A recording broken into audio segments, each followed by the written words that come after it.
नमस्कार प्यारे बच्चों, कैसे हैं आप सभी लोग। आई होप आप सभी लोग बढ़िया होंगे और खूब पढ़ाई कर रहे होंगे। तो प्यारे बच्चों, आप सभी लोगों का स्वागत है आपके अपने यूट्यूब चैनल मैथ्स विक्ट्री पे। तो जैसा कि बच्चों आपकी डिमांड थी कि सर बायोलॉजी में भी कुछ पढ़ा दीजिए करके, क्योंकि जो फिजिक्स और केमिस्ट्री की क्लासेस हो रही हैं वो आपके विपिन सर ले रहे हैं। तो बच्चों मैं आ गया हूँ बायोलॉजी की क्लास लेके, जिसमें हम चैप्टर वाइज पहले रिवीजन कर लेंगे, उसके बाद से जो बाद में इंपॉर्टेंट क्वेश्चन है वो हम एक साथ करेंगे। तो बच्चों आज का जो आपका बायोलॉजी का पहला चैप्टर है, यानी जीव विज्ञान का जो आपका पहला चैप्टर है वो है आपका जैव प्रक्रम। जैव प्रक्रम यानी लाइफ प्रोसेस, ये है आपका बायोलॉजी का पहला चैप्टर। तो मैं आपको बता दूं कि जैव प्रक्रम होता क्या है। वे सभी प्रक्रम जो संयुक्त रूप से जीव के अनुरक्षण का कार्य करते हैं जैव प्रक्रम कहलाते हैं। ठीक हो गया। वे सभी प्रक्रम यानी वो सभी क्रियाएं जो संयुक्त यानी इकट्ठा होकर एक साथ मिलके जीव यानी जो भी जीव है उसके अनुरक्षण या रक्षा का कार्य करते हैं। क्या होता है? संयुक्त यानी इकट्ठा होकर जीव के अनुरक्षण यानी रक्षा का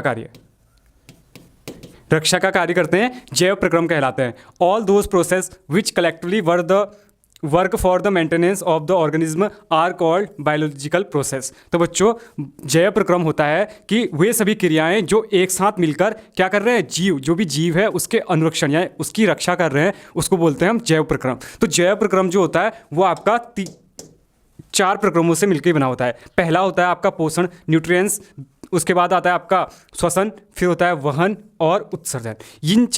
इन चार प्रक्रमों से, इन 4 क्रियाओं से बनकर आपका क्या बनता है, आपका मेनली जैव प्रक्रम बनता है, क्या बायोलॉजिकल प्रोसेस बनता है। अब हम देख लेते हैं कि पोषण क्या होता है। देखो पोषण यानी न्यूट्रिएंट्स होता क्या है। किसी भी काम करने के लिए हमें ऊर्जा यानी ताकत की आवश्यकता होती है, और शरीर में ताकत लेने के लिए हमें पोषक तत्वों को ग्रहण करना होता है, यानी न्यूट्रिएंट्स को ग्रहण करना होता है, और पोषण कहलाता है। तो बच्चों पोषण, हम जैसे कोई भी कार्य करते हैं, जैसे हम दौड़ते हैं, लिखते हैं, भागते हैं या डांस वांस जो भी आप करते हो, उसके लिए आपको ऊर्जा की आवश्यकता होती है। उस ऊर्जा को लेने के लिए आप क्या करते हो, उचित मात्रा में पोषक तत्व लेते हो, जैसे प्रोटीन हो गया, कार्बोहाइड्रेट हो गया, वसा हो गया। तो उनको लेना क्या कहलाता है, हमारा पोषण कहलाता है। अब हम देख लेते हैं पोषण के प्रकार। तो पोषण के मेनली 2 प्रकार होते हैं। पहला आता है आपका स्वपोषी पोषण यानी ऑट्रोफिक न्यूट्रिएंट्स, दूसरा आता है आपका विषमपोषी पोषण हेट्रोफिक न्यूट्रिएंट्स। तो पोषण के आपके क्या होते हैं, 2 मुख्य प्रकार होते हैं। पहला आता है आपका स्वपोषी पोषण और दूसरा आता है आपका विषमपोषी पोषण।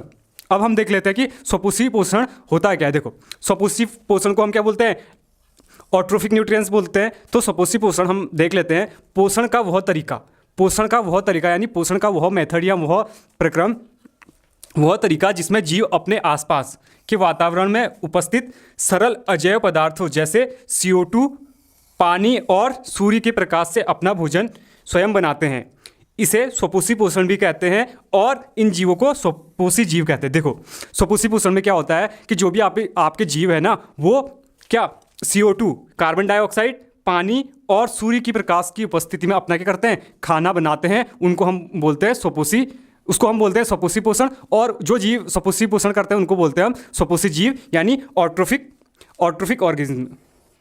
क्या होता है ऑट्रोफिक ऑर्गेनिज्म, देख लेते हैं। A mode of nutrients in which an organism makes it on food from simple inorganic, यानी जो भी आपके सरल अजैव पदार्थ हैं, जो भी वायुमंडल में आपके क्या हैं, सरल अजैव पदार्थ उपस्थित हैं, substance presence in the surrounding, जो भी आपके वातावरण में उपस्थित है, क्या CO2, water and sunlight, it is also called autotrophic nutrients. यानी स्वपोषी पोषण को आप क्या स्वपोषी पोषण क्या कहलाता है। तो इसको आप स्वपोषी पोषण कहते हैं, इसको स्वपोषी पोषण कहते हैं। कर लेना, इधर पे क्या हो रहा है, गलत प्रिंट हो रखा है।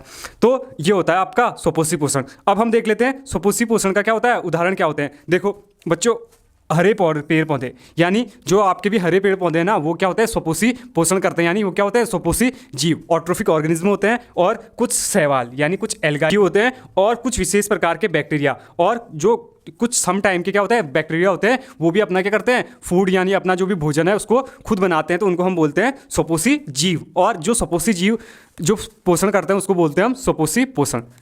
अब जल्दी से इसका आप स्क्रीनशॉट ले लीजिए, इसको आप हटा देना इससे। ऑल्सो इट इज़ ऑल्सो, ठीक हो गया। इसका स्क्रीनशॉट ले सकते हो आप। अब हम देखते हैं बच्चों प्रकाश संश्लेषण की क्रिया। ये आपकी क्या है, इंपॉर्टेंट है एग्जाम पॉइंट ऑफ व्यू के लिए कि आपको पूछ सकते हैं कि प्रकाश संश्लेषण की क्रिया को क्या करिए, समझाइए। तो बच्चों मैं आपको बता दूं कि जो स्वपोषी जीव होते हैं ना, वो इस प्रकाश संश्लेषण यानी फोटोसिंथेसिस की मदद से क्या करते हैं, अपना भोजन बनाते हैं, उसको बोलते हैं हम प्रकाश संश्लेषण। अब देख लेते हैं प्रकाश संश्लेषण यानी फोटोसिंथेसिस वह प्रक्रिया है जिसके द्वारा हरे पेड़ पौधे सूर्य के प्रकाश यानी सनलाइट, क्लोरोफिल, जल H2O या आप वाटर और कार्बन डाइऑक्साइड CO2 का उपयोग करके किन 4 चीज़ों का उपयोग कर रहे हो। पहला है आपका सूर्य का प्रकाश यानी सनलाइट, उसके बाद है क्लोरोफिल, उसके बाद है वाटर और कार्बन डाइऑक्साइड। यानी इन 4 चीज़ों का उपयोग करके अपना भोजन क्या बना रहे हैं, ग्लूकोज बना रहे हैं, यानी C6H12O6 बना रहे हैं और ऑक्सीजन छोड़ते हैं। और हमारे लिए क्या करते हैं, ऑक्सीजन को क्या करते हैं, छोड़ते हैं, यानी ऑक्सीजन को क्या करते हैं, बाहर छोड़ते हैं। ठीक हो गया बच्चों। तो देख लेते हैं, photosynthesis is the process by which green plants use sunlight, chlorophyll, water and carbon dioxide to make their own food glucose. किसके रूप में बनाते हैं, ग्लूकोज के रूप में बनाते हैं। एंड रिलीज ऑक्सीजन, और क्या करते हैं, ऑक्सीजन छोड़ते हैं। तो इसको बोलते हैं हम प्रकाश संश्लेषण की क्रिया। यानी प्रकाश संश्लेषण की क्रिया में क्या होता है, जो हमारे हरे पेड़ पौधे हैं वो सूर्य की उपस्थिति में, सूर्य और क्लोरोफिल की उपस्थिति में वायुमंडल से जो भी आपकी कार्बन डाइऑक्साइड है और जल है उसको लेकर अपना जो भोजन है ग्लूकोज उसको बनाते हैं और क्या करते हैं, ऑक्सीजन छोड़ते हैं। उसको क्या बोलते हैं, हम फोटोसिंथेसिस यानी प्रकाश संश्लेषण बोलते हैं। आई होप आपको अब बात आ गई होगी समझ में। अब देखो हम चित्र से समझ लेते हैं कि प्रकाश संश्लेषण की क्रिया क्या होती है। देखो ये आपका क्या है, पेड़ है, यानी इसको हम प्लांट कर सकते हैं, पौधा है एक। ये क्या कर रहा है, वायुमंडल से क्या कर रहा है, आपका वायुमंडल से आपका कार्बन डाइऑक्साइड ले रहा है और देखो पानी ले रहा है। कहाँ से ले रहा है, वो मिट्टी से पानी ले रहा है। किसकी मदद से, जड़ों की मदद से। यानी जड़ों की मदद से वो क्या करता है, पानी लेता है और कार्बन डाइऑक्साइड लेता है। वो कहाँ, पत्तियों में, यानी पत्तियों की मदद से वो क्या करता है, कार्बन डाइऑक्साइड लेता है। और उसके बाद से जो आपका कार्बन डाइऑक्साइड यानी जो आपका CO2 है और H2O है वो कहाँ जाता है, आपका क्लोरोप्लास्ट में जाता है। वो जाता है आपका क्लोरोप्लास्ट में और क्लोरोप्लास्ट में आपका क्या बनता है, ग्लूकोज बनता है। यानी यहीं पे आपका क्या बनता है, ग्लूकोज बनता है C6H12O6। और यहाँ से उसके बाद से वो क्या करता है, ऑक्सीजन को क्या करता है, छोड़ देता है। क्योंकि ऑक्सीजन को क्या करता है, जो ह्यूमन है वो इनहेल करता है। ठीक हो गया बच्चों। देखो क्या होता है कि जो पेड़ पौधे हैं ना वो वायुमंडल से कार्बन डाइऑक्साइड लेंगे, कहाँ, क्लोरोप्लास्ट में, और जड़ों की मदद से मिट्टी में जो भी जल है उसको क्या करेंगे, शोषित करेंगे, उसको भी ले जाएंगे कहाँ, क्लोरोप्लास्ट में। और उसके बाद से क्लोरोप्लास्ट में ही वो क्या बनाएंगे, अपना भोजन बनाएंगे, ग्लूकोज। यानी पत्ती, क्लोरोप्लास्ट क्या होता है, पत्ती का ही एक भाग होता है जहाँ पे वो क्या करते हैं, अपना भोजन बनाते हैं। अब हम देख लेते हैं प्रकाश संश्लेषण के लिए आवश्यक सामग्री, यानी जो भी आपका मटेरियल रिक्वायर्ड है कि प्रकाश संश्लेषण की क्रिया के लिए कौन कौन सी चीज़ों का होना आवश्यक है, उसको क्या बोलते हैं, उसको देख लेते हैं हम प्रकाश संश्लेषण के लिए। पहला तो आपको चाहिए सनलाइट, यानी प्रकाश संश्लेषण की जो क्रिया है ना वो सूर्य के प्रकाश के बिना नहीं हो सकती। यानी उसके लिए आपको क्या चाहिए, सूर्य, सनलाइट आपको चाहिए ही चाहिए। उसके बाद दूसरा आपका क्लोरोफिल, और मैं आपको बता दूं कि जो पत्तियों का हरा रंग होता है ना वो इसी के कारण होता है। किसके कारण, क्लोरोफिल के कारण। उसके बाद पहला आपका सूर्य का प्रकाश हो गया, दूसरा क्लोरोफिल हो गया, उसके बाद कार्बन डाइऑक्साइड। अब देखो कार्बन डाइऑक्साइड देखो स्थलीय पौधे यानी जो भी आपके प्लांट होते हैं इसे वायुमंडल किससे, एटमॉस्फेयर से लेते हैं, से प्राप्त करते हैं। ठीक हो गया। यानी carbon dioxide terrestrial plants get it from of the atmosphere. ठीक हो गया। अब चौथा है आपका जल, यानी चौथा क्या है, आपका वाटर है। और स्थलीय पौधे जो भी आपके प्लांट होते हैं वो इसको कहाँ से लेते हैं, मिट्टी से लेते हैं। मिट्टी से क्या लेते हैं, जलों का अवशोषण करते हैं। और किसकी मदद से, जड़ों के द्वारा क्या करते हैं, ये मिट्टी से जल का अवशोषण करते हैं। ठीक हो गया बच्चों। ये 4 चीज़ें हमारे प्रकाश संश्लेषण के लिए क्या है, आवश्यक है। पहला आपका हो गया सूर्य का प्रकाश, उसके बाद हो गया आपका क्लोरोफिल, उसके बाद कार्बन डाइऑक्साइड, फिर हो गया आपका जल। अब बच्चों देखो हम देख लेते हैं कि प्रकाश संश्लेषण के दौरान निम्नलिखित घटनाएं होती हैं। देख लेते हैं कि जब प्रकाश संश्लेषण की क्रिया होती है ना उसके साथ में और कौन कौन सी क्रियाएं होती हैं और कौन कौन सी घटनाएं होती हैं उनको देख लेते हैं हम। देखो पहला देखो क्लोरोफिल, जो आपका क्लोरोफिल है द्वारा प्रकाश ऊर्जा का अवशोषित करना। यानी जो आपके क्लोरोफिल कहाँ होती है, क्लोरोफिल आपके पत्तियों में होती है। यानी पत्तियों में क्या होता है आपका क्लोरोफिल होता है। तो ये क्या करता है, जो भी आपका सूर्य का प्रकाश है ना उसको क्या करता है, ऑब्जर्व करता है। पहली चीज़ यानी जो आपकी सनलाइट है उसको क्या करेगा, उसको ऑब्जर्व करेगा। कौन, क्लोरोफिल। और उसके बाद से जो प्रकाश ऊर्जा है, यानी प्रकाश ऊर्जा क्या होती है, ऊर्जा का अलग रूप हो गया, उसको चेंज करेगा किसमें, रासायनिक ऊर्जा, केमिकल एनर्जी में चेंज करेगा। उसके बाद से पहले तो क्या करेगा ये, जो आपका सनलाइट इसने ऑब्जर्व किया है उसको क्या करेगा, ऑब्जर्व करेगा। उसके बाद से क्या करेगा, जो आपकी लाइट एनर्जी है लाइट एनर्जी को वो कन्वर्ट करेगा किसमें, केमिकल एनर्जी में। ठीक हो गया। और साथ में क्या करता है, जल अणुओं का हाइड्रोजन तथा ऑक्सीकरण में अपघटन, यानी जो आपका जल, अब देखो ये चीज़ तो क्या होगी, क्लोरोफिल ने पहले क्या कर लिया, जो आपका सूर्य का प्रकाश है उसको अवशोषित कर लिया, और क्या हो गया कि जो लाइट एनर्जी है उसको केमिकल एनर्जी में चेंज कर दिया। उसके बाद में साथ में क्या आपका जड़ जो आता है, आपके जड़ होता है ना, जड़ से क्या आता है, जड़ से आता है आपका पानी, यानी H2 आएगा। H2O को क्या करता है, अलग अलग अपघटन करता है, यानी H2O को H2 और O2 दोनों में क्या करता है, अलग अलग क्या करता है, अपघटन करता है। कौन, क्लोरोफिल। अब तीसरा है आपका कार्बन डाइऑक्साइड का कार्बोहाइड्रेट में अपचयन, यानी जो आपका कार्बन डाइऑक्साइड ले रहा है, यानी ये क्या करेगा, साथ में कार्बन डाइऑक्साइड लेगा क्लोरोफिल, उसका क्या करेगा वो, ये सारी जो देखो सनलाइट भी आ गई यहाँ से, और क्लोरोफिल, क्योंकि क्लोरोफिल तो पत्तियों में ही होता है। उसके बाद से जो कार्बन डाइऑक्साइड भी किसने ले लिया, क्लोरोफिल ने ले लिया, और यहाँ से पानी भी आ गया। पानी भी कहाँ आ गया, सारा पत्तियों में आ गया। तो क्या हो जाएगा आपका, वहाँ बन जाएगा आपका कार्बोहाइड्रेट को हम ग्लूकोज बोलते हैं, और ग्लूकोज का रासायनिक सूत्र होता है आपका C6H12O6। ये क्या होता है आपका, ग्लूकोज का रासायनिक सूत्र होता है। तो क्या करते हैं, अपना भोजन ग्लूकोज बनाते हैं और हमारे लिए ऑक्सीजन छोड़ते हैं। तो इसी क्रिया को हम क्या बोलते हैं, प्रकाश संश्लेषण की क्रिया बोलते हैं। अब हम देख लेते हैं बच्चों रंध्र, यानी स्टोमेटा क्या होते हैं। देखो, रंध्र पत्तियों की सतह पर पाए जाने वाले सूक्ष्म छिद्र हैं, यानी जो भी आपको यहाँ छिद्र दिख रहा है ना, ये क्या है आपका, रंध्र छिद्र है, जिनका मुख्य प्रकाश संश्लेषण और श्वसन गैसों के लिए CO2 और O2 का आदान प्रदान करना और वाष्पोत्सर्जन द्वारा अतिरिक्त जल को भाप के रूप में बाहर निकालना है। ये पौधे का तापमान को नियंत्रित करते हैं और वाष्प दाब को संतुलित रखने में भी क्या करते हैं, मदद करते हैं। देखो, अब मैं आपको बता दूं कि रंध्र क्या करते हैं, पत्तियों की सतहों पर, देखो यहाँ क्या है, ये सूक्ष्म क्या है, छिद्र है। ये देखो, ये क्या है, ओपन रंध्र है, ओपन स्टोमेटा है, और ये आपका है क्लोज्ड।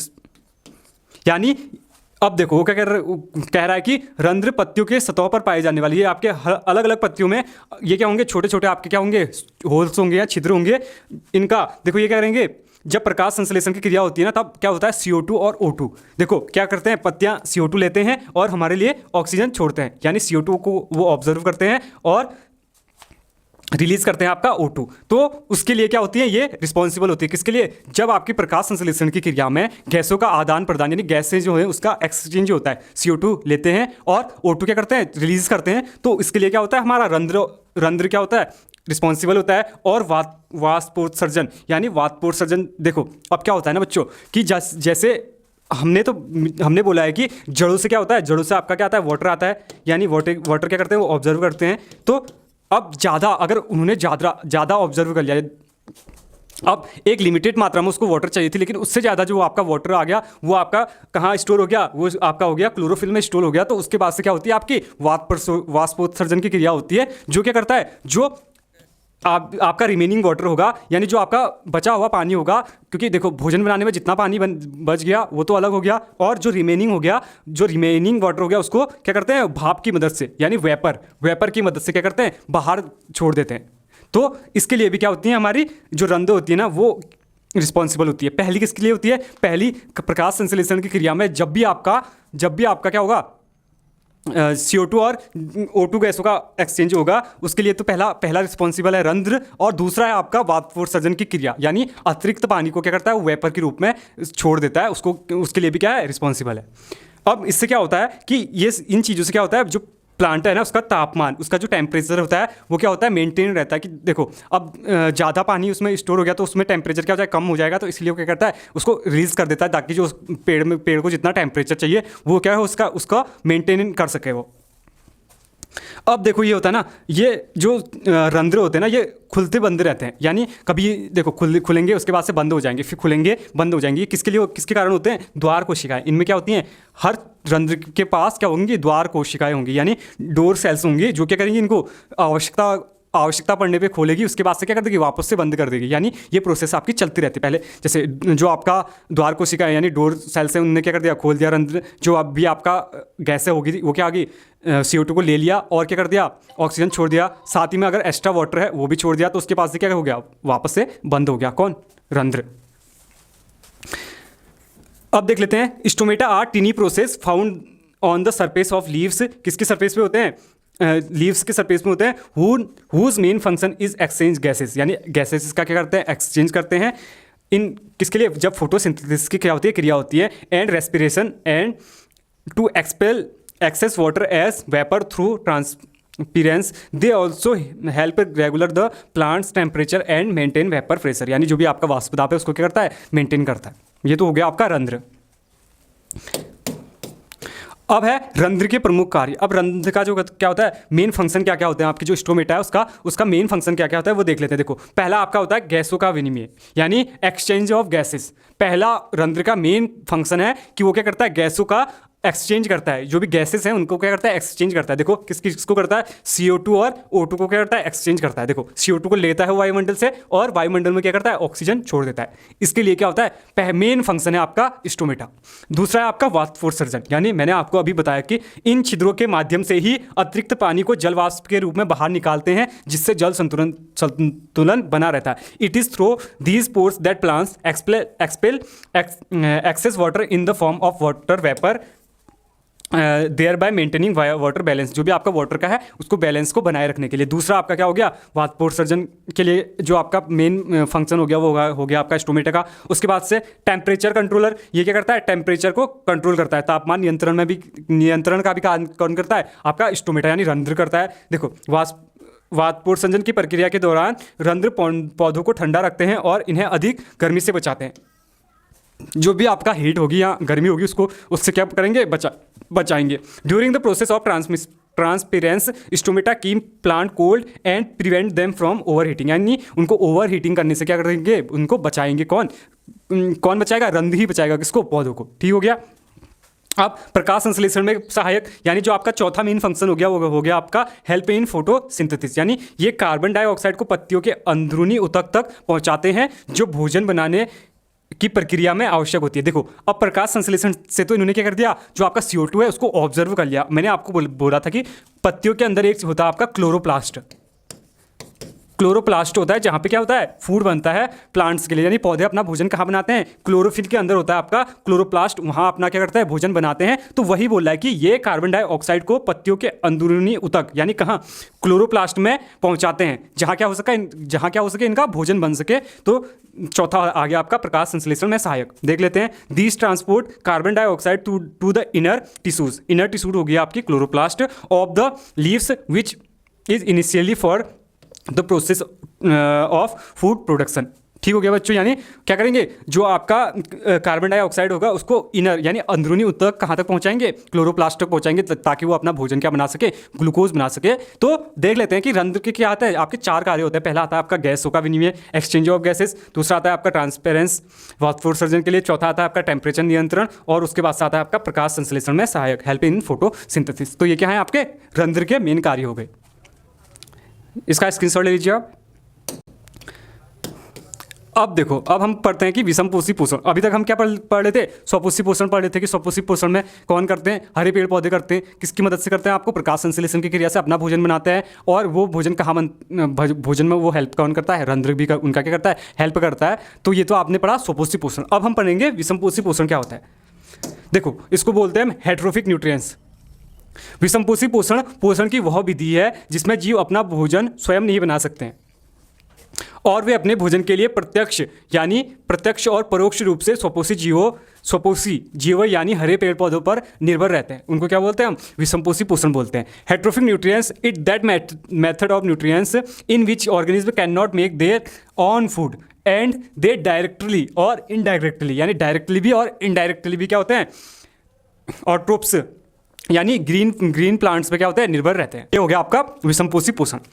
अब ये क्या होता है, विषमपोषी पोषण आपके 4 प्रकार के होते हैं। पहला होता है आपका प्राणी संपोषण, उसके बाद मृतजीवी संपोषण और परजीवी पोषण। यानी जो विषमपोषी होता है वो 3 प्रकार के होते हैं, होलोजोइक, सेप्रोफाइस्टिक एंड पैरासिटिक। ये क्या होता है, 3 प्रकार के आपके विषमपोषी पोषण होता है। अब बच्चों हम देख लेते हैं प्राणी संपोषण, यानी प्राणी संपोषण जीव क्या होते हैं या प्राणी संपोषण क्या होता है उसको देख लेते हैं। देखो इसमें जो भी जीव है वो संपूर्ण भोज्य पदार्थ का अंतर्ग्रहण करते हैं तथा उनका पाचन शरीर के अंदर ही होता है। In this organism ingests the entire food material and its digestion take place inside the body. और उनको क्या बोलते हैं, हम क्या बोलते हैं, प्राणी संपोषण बोलते हैं। देखो ये क्या कह रहा है कि जिसमें अपना संपूर्ण, जिसमें आपका जीव है ना वो संपूर्ण भोजन का आप क्या करेगा, पहले खाना खाएगा, उसके बाद से जो उसका पाचन है, पूरा जो डाइजेशन है वो उसके ही बॉडी में होगा, उसको बोलते हैं प्राणी संपोषण। उदाहरण देख लेते हैं, अमीबा और मानव। मानव क्या है, इसका सबसे अच्छा क्या है एग्जाम्पल है। देखो मानव क्या करता है, अपना खाना हम तो क्या है आपको पता ही है, हम अपना खाना खाने के लिए किस पे निर्भर है, पेड़ पौधों पे निर्भर है। हम क्या हो गए, प्राणी संपोषी हो गए। अब देखो हम खाना खाते हैं, उसके बाद से हमारा क्या होता है, जहाँ से हमारा मुंह होता है वहीं से हमारा पाचन शुरू होकर क्या होता है, हमारा पाचन हमारे शरीर के अंदर ही होता है। और जो आपका क्या होता है, आपका जो अवशिष्ट पदार्थ है, आपके जो भी पाचन हो गई है आपके बॉडी में, तो उसके बाद से जो भी आपका अवशिष्ट पदार्थ बचेगा आपके बॉडी में, वो क्या होता है, आपका मल और मूत्र के रूप में क्या होता है, बाहर आ जाता है। और जो भी मेन आपको पोषण जैसे कार्बोहाइड्रेट, वसा, विटामिन्स, ये आपको जितनी नीड होती है उतना क्या करता है, आपका शरीर क्या करता है, डाइजेस्ट कर देता है। और बचा हुआ अपशिष्ट पदार्थ को क्या करता है, वो मल और मूत्र की मदद से बाहर छोड़ देता है। तो ये क्या होता है, हमारा क्या होता है, हमारा जो पूरा पाचन होता है वो हमारे शरीर के अंदर ही होता है। तो इनको बोलते हैं हम प्राणी संपोषण। अब देख लेते हैं हम मृतजीवी पोषण कि मृतजीवी पोषण में क्या होता है। मृतजीवी पोषण में मृतजीवी अपना भोजन मृतजीवों के शरीर व सड़े गले कार्बनिक पदार्थों से प्राप्त करते हैं, फफूंदी और कवक।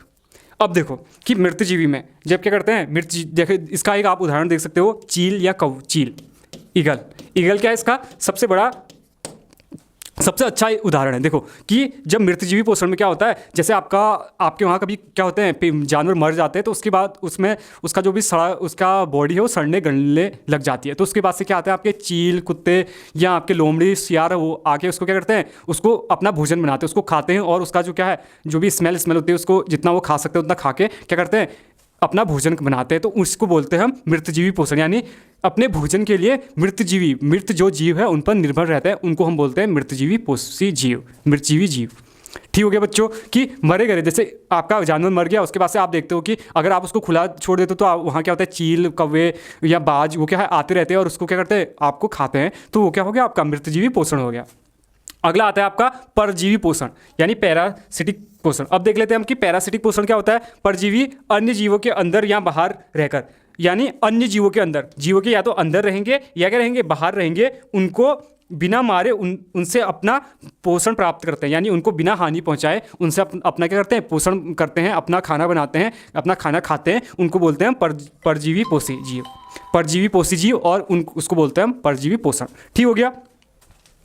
अब इसका एग्जाम्पल देख लेते हैं, जोक और जू, ये आपके क्या हो गए, परजीवी पोषण होते हैं। देखो जब भी आपका क्या होता है, सरों पे जू पड़ते हैं तो वो क्या करता है, आपके सर से क्या करता है, अपना भोजन बनाता है, लेकिन आपको क्या करता है, मारता नहीं है, आपसे ज़्यादा हानि है, लेकिन हानि तो पहुंचाता है लेकिन कम पहुंचाता है, लेकिन आपको क्या करता है, मारता नहीं है। ऐसी जोक भी क्या करता है, आपके शरीर में क्या करेगा, आएगा, आपके हाथ पाँव में लगेगा, उसके बाद से जितना खून की आवश्यकता होती है उतना खून लेके वो क्या होता है, खुद क्या होता है, गिर जाता है या क्या होता है, मर जाता है। तो ये क्या है, वो अपने भोजन के लिए किसी अन्य जीवों पे क्या होता है, निर्भर रहता है। उसको बोलते हैं हम परजीवी पोषण, पैरासिटिक पोषण। तो क्या होता है, विषमपोषी पोषण आपके 3 प्रकार के होते हैं, प्राणी संपोषण, मृतजीवी पोषण और परजीवी पोषण। क्या बोलते हैं, प्राणी संपोषण में क्या होता है कि जिसमें जो जीवों का पाचन है उनके शरीर के अंदर ही होता है, उनको हम क्या बोलते हैं, हम प्राणी संपोषण बोलते हैं। और मृतजीवी पोषण में क्या होता है, मृतजीवी पोषण में आपका जो भी जीव है वो मृत जीवों में क्या होता है, निर्भर रहते हैं या आश्रित रहते हैं, डिपेंड रहते हैं, उनको क्या बोलते हैं, हम मृतजीवी पोषण बोलते हैं। उसके बाद है तीसरा परजीवी पोषण। परजीवी पोषण में क्या होता है, जो भी आपके परजीवी जीव हैं वो क्या करेंगे, आपके अन्य जीवों पर आश्रित रहेंगे, उनमें उनके अंदर या बाहर रह के उनको हानि नहीं पहुंचाते, उनको मारते नहीं है, लेकिन उनसे अपना क्या करता है, भोजन ग्रहण करते हैं, उसको बोलते हैं परजीवी पोषण। ये आपके विषमपोषी पोषण हो गया। अब हम देख लेते हैं अमीबा में पोषण। अमीबा में पोषण कैसे होता है। अमीबा क्या है, अमीबा आपका क्या है, प्राणी संपोषण का उदाहरण है। अभी पहला पढ़ा था हमने अमीबा और मानव, ये क्या है आपका प्राणी संपोषण। प्राणी संपोषण क्या क्या है, उदाहरण है, क्या करता है ये अपना भोजन लेता भी है और उसका पाचन क्या करता है, इसके अंदर ही होता है, अमीबा के अंदर। तो देखो ये आपका क्या है, अमीबा है, अमीबा देखो, और ये आपका क्या है, खाद्यकण है, ये कोई आपका खाद्यकण है। उसके बाद से ये क्या करेगा, आप इसके पास होते हैं आपके पादाप और कूटपाद, दो होते हैं। उसके बाद से जैसे आप इसको खाना मिलेगा तो वो क्या करेगा, अपने पादाप और कूटा को क्या करेगा, बाहर निकालेगा और उस खाने को क्या करता है, अपने अंदर बंद कर लेता है। उसके बाद अंदर बंद करके देख सकते हो आप, उसको क्या करता है, उसका पाचन करता है। ये होता है आपका अमीबा में पोषण, न्यूट्रिएंट्स इन अमीबा। अब हम देख लेते हैं, देखो अमीबा भोजन को अपने पादाप की सहायता से घेर लेता है। जैसे आपका ये भोजन आ गया, उसके बाद से क्या आएगा, ये मान लो आपका अमीबा है, तो ये आपका भोजन है। उसके बाद से क्या करेगा, ये भोजन, जैसे ये भोजन है, इसको पहले घेर लेगा, उसके बाद से इसको क्या करेगा, बंद करके अपने अंदर ले लेगा। और खाद्य रिक्तिकाएं में जटिल पदार्थ का विघटन सरल पदार्थों में किया जाता है। यानी जो भी खाद्य रिक्तिकाएं होती हैं, इसमें क्या होती हैं, आपकी खाद्य रिक्तिकाएं होती हैं, ये जो होती हैं खाद्य रिक्तिकाएं होती हैं, ये क्या करती हैं, आपकी जो भी जटिल पदार्थ हैं उनका क्या करेंगी, अपघटन करेंगी सरल पदार्थों में। जो भी न्यूट्रिएंट्स अमीबा को चाहिए होंगे उनमें क्या करती हैं, उनका विघटन करती हैं और बचा हुआ अपच्य कोशिका की सतह की ओर गति करता है और ये पदार्थ शरीर से बाहर निष्कासित कर दिया जाता है। उसके बाद से क्या होगा कि जो आपका अपच्य कोशिका है, ये क्या होता है, उसके बाद से जितना इसके अंदर क्या हो गया, इसने जितना चाहिए था उसने क्या कर लिया, इसका पाचन कर लिया। उसके बाद से पाचन के बाद कुछ अवशिष्ट पदार्थ होगा तो उसको भेज देता है वो किसके पास, उसको भेज देता है वो अपच कोशिका के पास, जो उसको क्या करता है, बाहर निकाल देता है। यानी जो भी आपका अवशिष्ट पदार्थ है वो अमीबा के शरीर से क्या आता है, अमीबा से बाहर निकल जाता है। तो ये हो गया आपका अमीबा में पोषण। तो अमीबा में पोषण, ये आपका चित्र हो गया अमीबा में पोषण। और ये आपके क्या हो गया, उसके अब क्या होते हैं स्टेप हो गए कि अमीबा में पोषण कैसे होता है करके। देखो क्या होगा, पहले अमीबा क्या करेगा, जब भी आपका फूड होगा उसको सबसे पहले अपने खाद्य रिक्तिकाओं नहीं अपने पादाप और कोडाप से घेर लेगा। उसके बाद से घेर करके अपने अंदर ले लेगा। उसके बाद से क्या करेगा, खाद्य रिक्तिकाओं की मदद से जटिल पदार्थों, यानी जटिल पदार्थों से किसमें कर देगा, वो सरल पदार्थों से में क्या करेगा, अपघटन करेगा। उसके बाद से कुछ अवशिष्ट पदार्थ बनेगा, वो किसको भेज दिए जाते हैं, अपच कोशिका को भेज दिए जाते हैं, जो उसको क्या करते हैं, बाहर निकाल देते हैं, जो अपशिष्ट पदार्थ हो गया। ये हो गया आपका अमीबा में पोषण। ये आपका क्या है, इंपॉर्टेंट है, आपका एग्जाम में आ सकता है कि अमीबा को समझाइए या अमीबा में पोषण कैसे हो सकता है उसको समझाइए। तो आपको क्या करना है, इसका स्क्रीनशॉट लेना है और ये चित्र आपको ये 4 चित्र बना देने हैं। जो आपका ये ब्लैक होता है, ये अमीबा में क्या होता है, केंद्रक होता है, इसको हम बोलते हैं सेंटर। जल्दी से इसका स्क्रीनशॉट ले लीजिए।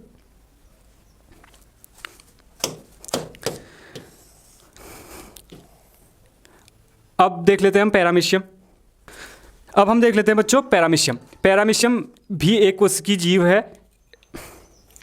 पैरामीशियम भी एक कोशिकीय जीव है, परंतु इसका आकार निश्चित होता है। अब क्या होता है, इसका जो आकार साइज होता है वो क्या होता है, निश्चित होता है। इसका शरीर प्रचलन अंग सिलिसिया से ढका होता है। किससे ढका होता है, सिलिसिया से ढका होता है। पैरामीशियम में भोजन का अंतर्गण शरीर के अंदर एक निश्चित स्थान पर होता है जो मुख्य गुहा कहलाता है। यानी देखो पैरामीशियम पहला क्या हो रहा है, पैरामीशियम क्या है, एक कोशिकीय प्राणी संभोजी जीव है, परंतु इसका क्या होता है, इसका आकार निश्चित होता है, यानी इसका साइज फिक्स होता है। उसके बाद से इसका जो शरीर है वो सेल्सिया से ढका होता है। किससे ढका होता है, इसका शरीर ढका होता है आपका सेलिसिया से। सेलिसिया से ठीक हो गया। इसका शरीर किससे ढका होता है, सेलिसिया से ढका होता है। और पैरामीशियम में भोजन का अंतर्ग्रहण, यानी जो भी वो भोजन लेगा उसका जो भी अंतर्ग्रहण होता है एक ही स्थान पर होता है, जिसको हम बोलते हैं मुख गुहा, ग्रूव, ओरल ग्रूव, यानी मुख माउथ कैविटी बोलते हैं। वहाँ पे क्या होता है, इसका जो फूड है वो स्टोर होता है। ठीक हो गया बच्चों, ये हो गया आपका पैरामीशियम। अब हम देख लेते हैं मनुष्य का पाचन तंत्र। अब क्या होता है, मनुष्य क्या आपका है, मनुष्य आपका है प्राणी संपोषी जीव। प्राणी संपोषी जीव है आपका, प्राणी संपोषण करता है, यानी प्राणी संपोषण जीव है। अभी हमने थोड़ी देर पहले पढ़ा था कि प्राणी संपोषी जीव जो होते हैं उनका पाचन उन्हीं के अंदर होता है। तो हम देखते हैं कि अब जो भी आपका मनुष्य है उसमें पाचन कैसे होता है। ये देख सकते हैं आप पीछे आपका क्या है, पाचन तंत्र का चित्र है। यहाँ आपका जिह्वा होगी, ये आपकी मुंह गुहा होगी, ये आपकी जो है ये आपकी ग्रासिका होगी, यहाँ पे आपके डायाफ्राम हो गए, ये पित्ताशय, जहाँ क्या होता है, पित्ताशय में आपका पित्तरस का क्या होता है, स्टोर होता है। ये आपका 1 नंबर में आ सकता है कि पित्तरस कहाँ स्टोर होता है, आपका होता है पित्ताशय में। उसके बाद से आमाशय और यकृत, अग्नाशय, ये सब। उसके बाद से गुदा द्वार, जहाँ से आपका जो भी अवशिष्ट पदार्थ है वो क्या होता है, बाहर निकल जाता है। ये आपका क्या है, मानव पाचन तंत्र है। अब हम देख लेते हैं, देखो मनुष्य तथा सभी उच्च श्रेणी के जंतुओं में भोजन के पाचन तंत्र के लिए विशेष अंग होते हैं जो आहार नाल कहलाते हैं। अब देखो, हर अलग अलग जीवों में क्या होंगे, पाचन के लिए अलग अलग तंत्र होंगे, तो उनको हम बोलते हैं उस जीव का क्या बोलते हैं, हम आहार नाल बोलते हैं। तो हम अभी यहाँ पढ़ेंगे मनुष्य का आहार नाल, एलिमेंट्री कैनल पढ़ेंगे हम, किसका, मनुष्य का। आहार नाल से संबंधित कुछ पाचक ग्रंथियाँ होती हैं जो पाचन के लिए पाचक रस स्रावित करती हैं, जिससे भोजन का पाचन होता है। देखो, अब आहार नाल में क्या होंगे, अलग अलग क्या होंगे, अंग होंगे, या अलग अलग क्या होंगी, ग्रंथियाँ होंगी, जो क्या करती है पाचन के लिए। जैसे आपको पता है कि वसा, कार्बोहाइड्रेट, इनको पचाने के लिए क्या होते हैं, अलग अलग क्या होते हैं, एंजाइम क्या होते हैं, स्रावित होते हैं, जो उनका क्या करते हैं, उनका पाचन करते हैं। तो वही बोल रहा है कि आहार नाल से संबंध कुछ पाचक ग्रंथियाँ होती हैं जो पाचन के लिए पाचक रस स्राव करती है, जिससे भोजन का पाचन क्या होता है। अब देखो बच्चों, जो भोजन का जो पाचन है ना, वो एक जगह पे नहीं होता है। जब आपका भोजन का मुंह के अंदर जाता है ना, मुंह के अंदर से ही आपका क्या होता है, भोजन का पाचन शुरू हो जाता है, और लास्ट वो खत्म होता है आपका छोटी आंत पे। उस लास्ट में आपका जो आपका भोजन का पाचन है वो कहाँ होता है, छोटी आंत पे खत्म होता है। उसके बाद से हो गया some digestive gland as associate with the alimentary canal these secrete digestive juice which help in the digestion of food. किस पे मदद करते हैं, डाइजेशन पे मदद करते हैं। उसके बाद से आहार नाल, इसे संबंध पाचक ग्रंथियाँ और पाचन क्रिया मिलाकर पाचन तंत्र का निर्माण करती है। अब आहार नाल में क्या होती है, आपकी पाचन ग्रंथियाँ होती है और पाचन की क्रिया होती है। देखो, आहार नाल आपका ये पूरा क्या है, ये देखो यहाँ से लेके आपका ये क्या आपका पूरा आहार नाल है। आहार नाल में क्या होंगी, पाचक ग्रंथियाँ होंगी, और अलग अलग पे क्या होगी, पाचन की क्रियाएं होंगी। ठीक हो गया, इनसे मिलकर बनता है आपका पाचन तंत्र, क्या होता है, ह्यूमन डाइजेशन सिस्टम बनता है। ठीक हो गया, यानी अलग अलग जगहों पे क्या होगी, अलग अलग पाचन ग्रंथियाँ होंगी और अलग अलग पाचन क्रियाएं होंगी, यानी अलग अलग तरीके से आपका भोजन पचेगा। इसी को हम बोलते हैं पाचन तंत्र। अब हम आगे देख लेते हैं। अब देखो, मैंने आपको बोला था कि पाचन कहाँ से शुरू हो जाता है, आपका मनुष्य का पाचन आपका मुख से माउथ से शुरू हो जाता है। देखो, पाचन की शुरुआत यही से होती है। दांत भोजन को यांत्रिक रूप से तोड़ते हैं, और लार में मौजूद एमाइलेज एंजाइम आपका इंपॉर्टेंट है बच्चों, कि लार में जो आपका एमाइलेज एंजाइम है वो स्टार्च को शर्करा में तोड़ते हैं, यानी जो भी आपका स्टार्च होगा उसको शुगर में तोड़ते हैं। अब देखो, आपका क्या हो गया, पाचन शुरू हो गया। जहाँ आपका मुंह है वहाँ से क्या स्रावित हो गया, मुंह से आपका यानी लार, जो आपका लार है, लार से स्रावित हो गया आपका एमाइलेज एंजाइम। क्या हो गया, एमाइलेज एंजाइम आ गया, जो आपका पचाता है किसको, एंजाइम आपका पचाता है किसको, स्टार्च को पचाता है किसमें, शुगर में कन्वर्ट करता है। यह आपका हो गया माउथ। देखो, this where digestion begin the teeth break down food mechanically and the amylase enzyme, क्या amylase enzyme in saliva breaks down starch into sugar, यानी मुख में आपका क्या हो गया, मुख में क्या हो गया, आपका पाचन का शुरू हो गया। यहीं पे आपके मुख में क्या होता है, आपका लार आती है। लार में उपस्थित क्या होती है, आपकी एमाइलेज एंजाइम होती है। आप इसको नोट कर लीजिए, क्या होती है, एमाइलेज एंजाइम होती है, जो आपका स्टार्च होता है उसको शुगर में क्या करता है, कन्वर्ट कर देता है, तोड़ देता है। ठीक हो गया। उसके बाद से हम देख लेते हैं ग्रास नली। अब देखते हैं हम ग्रास नली। ग्रास नली क्या होती है, ग्रास नली यह आपने अभी चित्र में देखा होगा कि मुंह से लेके आपका पेट तक क्या होगा, एक नली टाइप की हो रही है। ये आपका अगर मुंह है तो यहाँ से आपका क्या एक नली टाइप की हो रही है, जो यहाँ पे क्या हो रहा है, आपका आमाशय में चले जा रहा है। इसी को हम क्या बोलते हैं, इसी को हम बोलते हैं ग्रास नली। ठीक हो गया। अब क्या होता है, जो ग्रास नली होती है, ग्रास नली क्या होती है, आपकी भोजन को मुंह से लेके आपका किस में पहुँचाती है, पेट तक पहुँचाती है, और पेट में भोजन लगभग 3 से 4 घंटे रहता है। यानी आपका जो भोजन का पाचन मुंह से तो शुरू हो गया, लेकिन आपका पेट में कहाँ तक, कितने तक रहेगा, आपका 3-4 घंटे तक क्या रहेगा, वो क्या हो गया, आपका स्टोर रहेगा। यानी 3-4 घंटे तक आपको क्या होता है, आपका पेट में क्या होता है, फूड स्टोर रहता है। उसके बाद से यहाँ अब पेट में क्या आता है, आपका पेप्सिन एंजाइम आता है। दूसरा आता है आपका पेप्सिन एंजाइम। आपका पेप्सिन एंजाइम आता है जो प्रोटीन को तोड़ता है। यानी आप क्या होगा, ये प्रोटीन के लिए आता है। कौन, पेप्सिन एंजाइम किसके लिए, प्रोटीन के लिए आता है। ठीक हो गया। अब यहाँ पेप्सिन एंजाइम प्रोटीन को तोड़ता है और हाइड्रोक्लोरिक यानी HCl भोजन को अम्लीय बनाकर कीटाणुओं को नष्ट कर देता है। अब क्या करता है, साथ में जो आपका पेट है वो आपका HCl क्या करेगा, HCl भी रिलीज करेगा, और क्या करता है, आपका भोजन को क्या बनाता है, वो एसिडिक बनाकर जो भी कीटाणु उसके अंदर हैं उनको क्या कर देता है, नष्ट कर देता है। ये सारी प्रोसेस कहाँ होती है, आपकी पेट में होती है। अब अगला है आपका छोटी आंत। Small intestine. अब यह सबसे महत्वपूर्ण अंग है। यहाँ पाचन पूरा होता है। मैंने अभी आपको बोला था कि पाचन शुरू कहाँ से होता है? पाचन शुरू आपका मुंह से होगा और लास्ट में कहाँ होता है? आपका छोटी आंत पे जाके खत्म होता है। तो यहाँ पे क्या होता है? यह पाचन का सबसे महत्वपूर्ण अंग है जहाँ पाचन पूरा होता है। ठीक हो गया बच्चों। अब हम देख लेते हैं यकृत यानी लीवर। लीवर पे क्या होता है आपका? लीवर और पित्ताशय यानी लीवर और गैल ब्लैडर को देख लेते हैं। यहाँ से पित्तरस आता है जो वसा फैट का पायसीकरण करता है। देखो अब क्या आता है? यकृत यानी पित्ताशय क्या आएगा आपका? पित्ताशय से आएगा आपका पित्तरस यानी बाइल आएगा जो क्या करता है? वसा का पायसीकरण करता है। ठीक हो गया बच्चों। यह आपका कहाँ होता है? यकृत में होता है।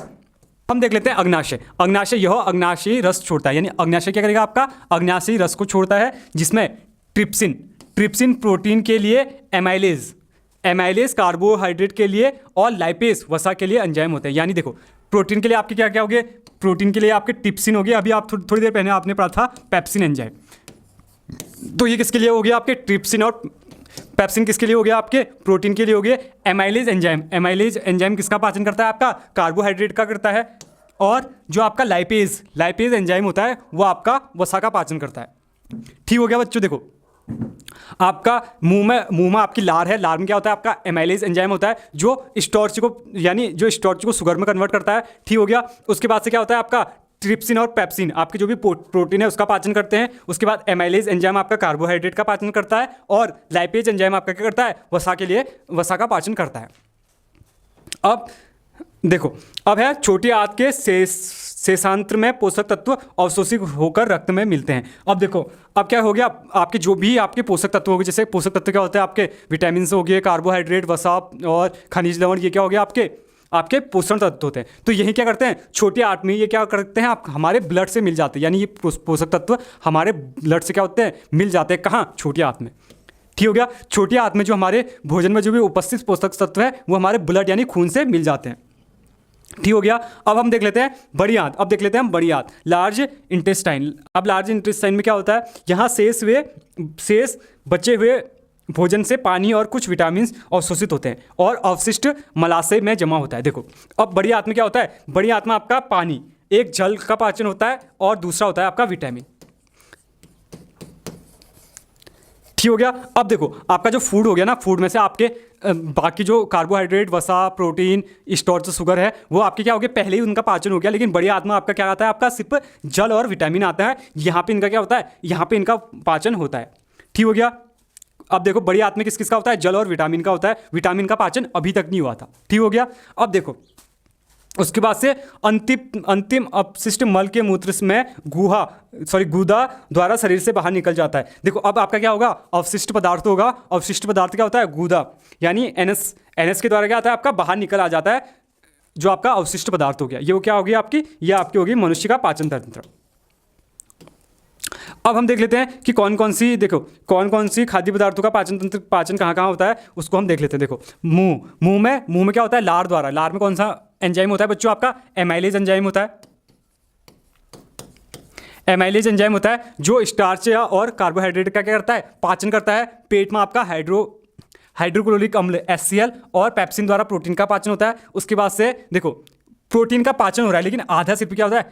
प्रोटीन का कुछ भाग कहाँ हो रहा है? पेट में, आमाशय में क्या हो रहा है? पाचन हो रहा है। उसके बाद से भोजन जाएगा आपका छोटी आंत में। छोटी आंत में क्या होगा? आपका पित्त से यानी पित्त रस आएगा और अग्न्याशयी रस आएगा जिससे वसा, कार्बोहाइड्रेट और प्रोटीन का संपूर्ण पाचन होता है। कहाँ? छोटी आंत में।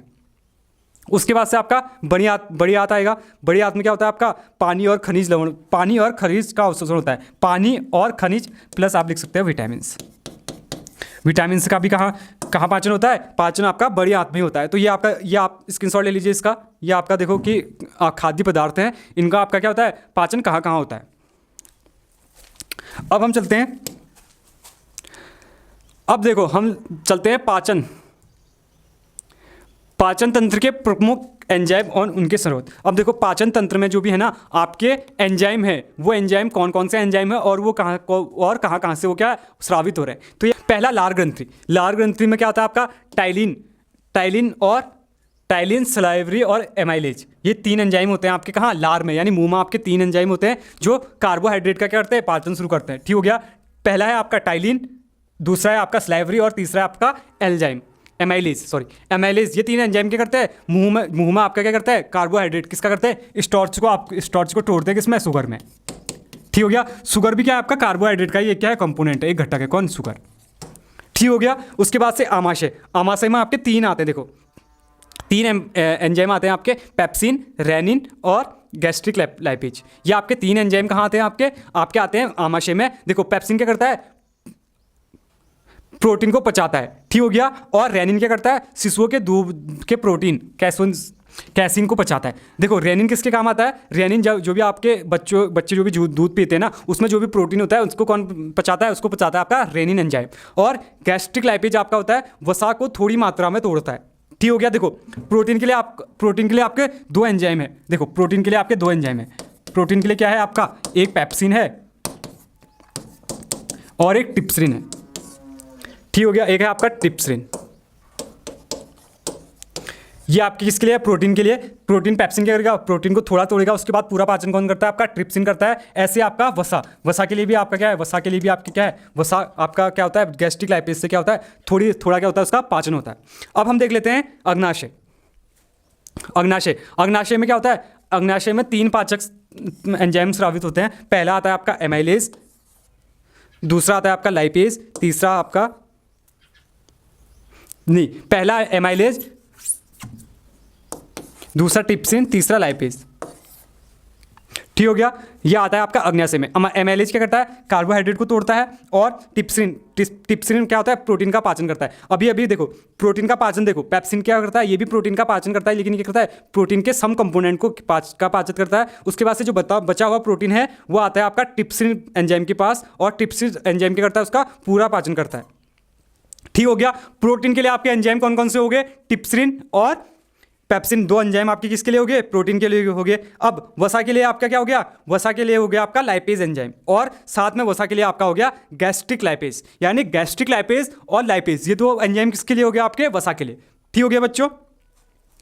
ये क्या करता है, वसा फैट को पचाने में मदद करता है। और यकृत क्या करता है, यकृत से आता है आपका पित्तरस, यानी पित्तरस कहाँ से स्रावित होता है, आपका पित्ताशय या यकृत, दोनों से यहाँ आपके पित्ताशय या यकृत से आपका क्या होता है, पित्तरस स्रावित होता है, जो किसका करता है, वसा का संपूर्ण पाचन करता है। ठीक हो गया। वसा का क्या करेगा, संपूर्ण पाचन करेगा, लेकिन ये क्या होता है, पित्तरस आपका एंजाइम नहीं है, पित्तरस आपका क्या है, एंजाइम नहीं है। ठीक हो गया। वसा को तोड़ने में मदद करता है, लेकिन यह एंजाइम नहीं है। जो भी आपका पित्तरस है ना, यह आपका एंजाइम नहीं है। देखो यहाँ से आपका एक क्वेश्चन आ सकता है कि निम्न में एंजाइम नहीं है, एंजाइम नहीं है। आपका 1 नंबर के क्वेश्चन में आ सकता है कि एंजाइम नहीं है। पहले उसने क्या कर दिए, 3 एंजाइम के नाम लिख दिए, और चौथे में लिख दिया उसने पित्तरस। ठीक हो गया, पित्तरस। तो आप क्या करोगे, एंजाइम कौन कौन से हैं, देखो तीनों तो यहाँ पे आप लिख लो, लाइपेज, यहाँ लिख लो आप एमाइलेज, और यहाँ लिख लो आप पेप्सिन। ठीक हो गया। ये तीनों तो आपके क्या है, एंजाइम है, लेकिन पित्तरस क्या है आपका, पित्तरस आपका एंजाइम नहीं है बच्चों। आई होप आपको मेरी बात समझ में आई होगी। ये हो गया आपका कि कौन कौन से पाचक तत्व जो आपके प्रमुख एंजाइम है, और उनके स्रोत कहाँ हैं, स्रोत कहाँ से वो निकल रहे हैं। ठीक हो गया। देखो लार से आपके निकलते हैं टाइलिन सलाइवरा एंजाइम, और किसका पाचन करते हैं, स्टार्च का करते हैं, कार्बोहाइड्रेट का करते हैं।